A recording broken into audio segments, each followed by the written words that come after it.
దేశవ్యాప్తంగా శ్రీరామనవమి వేడుకలు ఎంతో వైభవపేతంగా జరుగుతున్నాయి. శ్రీరాముడి ఆలయాలు శ్రీరామనామ జపంతో మారుమోగుతున్నాయి. సీతారాముల కళ్యాణ ఉత్సవాలు ఘనంగా జరుగుతున్నాయి.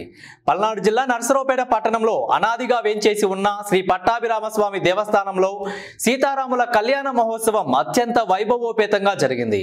ఈ కళ్యాణ మహోత్సవంలో శ్రీ పట్టాభిరామస్వామి దేవస్థానం వంశ పారపర్య ధర్మకర్త నాగసరపు సుబ్బరాయ గుప్తా దంపతులు కుమారులు రూపేష్ గుప్తా రామ్దేవ్ గుప్తా దంపతులు పాల్గొనడం జరిగింది. ఈ కళ్యాణ మహోత్సవంలో 2000 మంది మహిళా భక్తులు పాల్గొనడం జరిగిందని నాగసరపు సుబ్బరాయ గుప్తా అన్నారు. సీతారాముల కళ్యాణం అనంతరం స్వామివారి ఉత్సవ ఊరేగింపు కార్యక్రమం ఘనంగా నిర్వహించడం జరిగిందన్నారు. ఈ సీతారాముల కళ్యాణ మహోత్సవ కార్యక్రమంలో నర్సరావుపేట ఎంపీ అభ్యర్థి లావు కృష్ణదేవరాయలు సతీమణి మేఘన, డాక్టర్ చదలవాడ అరవింద బాబు కూతురు డాక్టర్ అమూల్య, పట్టణంలోని భక్తులు పెద్ద ఎత్తున పాల్గొని స్వామివారి కళ్యాణోత్సవాన్ని తిలకించారు.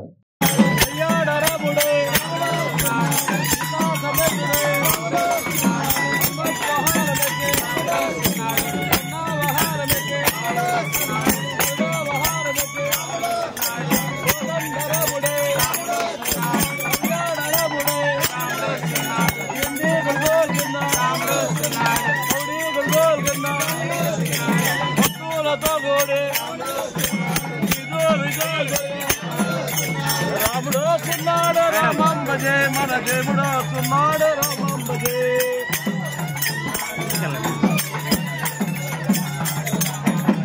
రాముడు సున్నాడు రామం భజే మన దేవుడు సున్నాడు రామం భజే రాముడు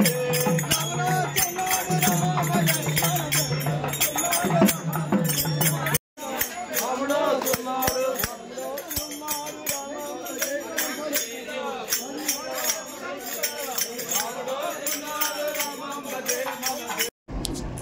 ఈరోజు శ్రీరామనవమి సందర్భంగా నర్సరావుపేటలో అనాదిగా వేంచేసి ఉన్న శ్రీ పట్టాభిరామస్వామి దేవస్థానంలో సీతారాముల కళ్యాణం అత్యంత వైభవంగా జరిగింది.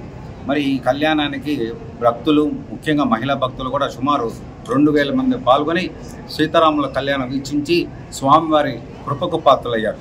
దీంట్లో ముఖ్యంగా ఏంటంటే మా తాతగారు కీర్తిశేషులు నాగసర్, వారి తర్వాత కీర్తిశేషులు మా నాన్నగారు నాగసర్ రామారావు గారు, వారి తర్వాత నేను నాగసర్ సుబ్బరాయ గుప్తాని, అట్లాగే తర్వాత మా అబ్బాయిలు రూపేష్ గుప్తా, రామ్దేవ్ గుప్తా, మా అందరి దంపతులచే మరి ఈ కళ్యాణాలు కూడా సుమారు 80 సంవత్సరాల నుంచి అత్యంత వైభవంగా జరుపుతున్నాం.